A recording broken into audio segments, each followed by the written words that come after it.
to IT-Mate and the court order silencing everyone associated with the Delphi murders case. This morning, the judge in that case ordered a temporary gag order, which doesn't affect the flurry of information that came out last night. Yeah, Richard Allen's attorneys say that Allen was arrested 2 weeks before the sheriff's election and on the heels of a federal lawsuit against the Carrol County Sheriff's Department. We start our team coverage tonight with IT-Mate's Richard Essex. Was Richard Allen's arrest politically motivated? His lawyers are making a case that the timing of his arrest is suspicious. Richard Allen spoke to a conservation officer a few days after Abby and Libby were murdered in February of 2017. 5 years later and 2 weeks before a hotly contested sheriff's election, Allen was interviewed by police and arrested on 2 counts of murder. In a release sent late Thursday evening from Allen's attorney, the next time Rick heard from police was October 2022. This was approximately 2 weeks before a contested sheriff's election and within days of a federal lawsuit filed against the Carroll County Sheriff's Office by its former second-in-command, Michael Thomas. In the federal lawsuit, Michael Thomas accuses the current Carroll County Sheriff, Toby Lazenby, of violating his constitutional rights to free speech and due process. He claims that Lazenby did not approve of Thomas running for sheriff, in part because Thomas had made suggestions and offered assistance in the investigation of a high-profile child homicide investigation, which were overruled and which Lazenby and others in the Carroll County Sheriff's Office feared would become publicized as a result of the campaign and/or Thomas's potential election. Thomas lost his bid for the sheriff's office in the Republican May primary. Following his election, he was assigned to the Animal Control Office. Essentially, he became the county dog catcher. Allen's attorney cited in their statement, Thomas further claimed that the sheriff and others in the department feared that the disagreements with Thomas would become publicized as a result of the political campaign for sheriff. Thomas's attorney said IT made a statement that says, although we understand and appreciate the significance of the Delphi child homicide matter, Mr. Thomas's allegations relating to this investigation constitute only one component of the broader scope of his complaint.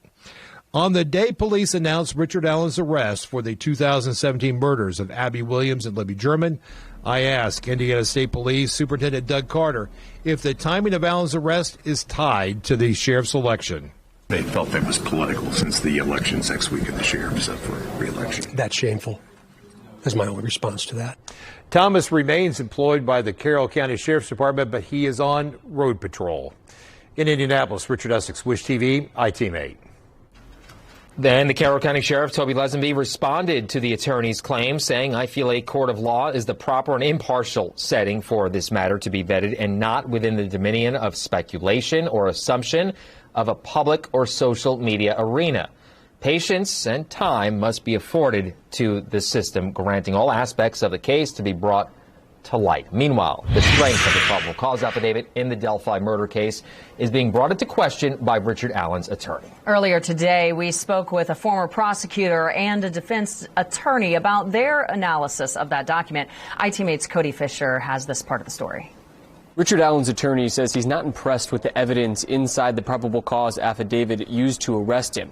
Now, I'm finding out that there could be a very good reason for that. You try to be strategic about what you put in the probable cause affidavit. Sonia Learcamp has decades of experience as a prosecutor. She explains why the PC may be lacking on a lot of major details. You're not filing something to try and prove your case beyond a reasonable doubt at that stage. You just need to convince a judge that there is sufficient probable cause for a warrant to be issued. It's almost totally circumstantial evidence against Mr. Allen. Jack Crawford is a defense attorney with years of experience defending murder cases. He says the most intriguing part of the PC is the unspent round of ammunition found between the bodies of Abby and Libby that is linked to Richard Allen's gun. It's interesting, but it doesn't prove that he fired a shot into Abby or Libby, causing their death.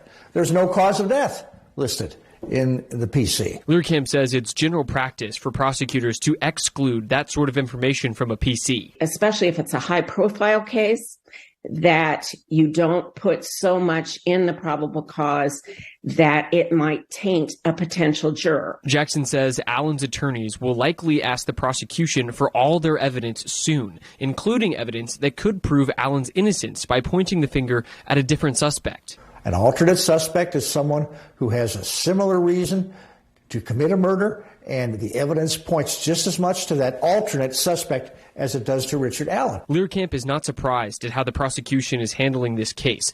She said they probably are playing things close to the vest right now because of the ethical guidelines prosecutors follow. We don't want to convict the person in the press. Our goal is to take it to court, to be able to provide a fair trial to any defendant. The difference between enough to arrest and enough to convict is like night and day. There's a long way to go in this case. Sonia Learcamp tells me another reason why the prosecution could be withholding information from the probable cause affidavit is because there's still an ongoing investigation that they don't want to ruin. Reporting in Indianapolis, Cody Fisher, Wish TV, iTeam 8. We've made it easy for you to read the probable cause affidavit as well as the full statement from Allen's defense team. It's all on our website.